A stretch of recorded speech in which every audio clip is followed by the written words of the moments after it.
ఏమో ఈ 12 సంవత్సరాలు నేను ఇదే ఫస్ట్ టైం చూడటం ఈ కాయని. కానీ మన తాటి ముంజులు ఎలా ఉన్నాయో డప్పులు తాటి ముంజు డప్పులు ఉంటే చూడు అట్లా వచ్చినాయి. కానీ ఏం కాయ అనేది ఇదే ఫస్ట్ టైం చూడటం. 2 బ్యాగులు వచ్చినాయి మార్కెట్లో. నేను ఒక తీసుకుని చూద్దామని. ఏమి వాళ్ళకే తెలియదు, వచ్చింది లారీలో బెంగళూరు నుంచి అంటున్నారు. ఇదే ఫస్ట్ టైం చూడటం. 3 విత్తనాలు ఉంటున్నాయి సేమ్ తాటి ముంజుకి 3 ఎట్లుంటున్నాయి అట్లుంటున్నాయి లోపల కట్ చేస్తే. కట్ చేశాను, కట్ చేస్తే ఇలా వచ్చింది.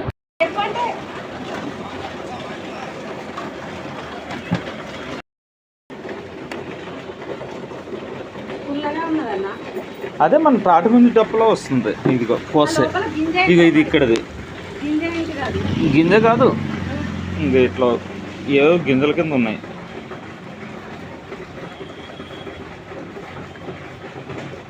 ఏమో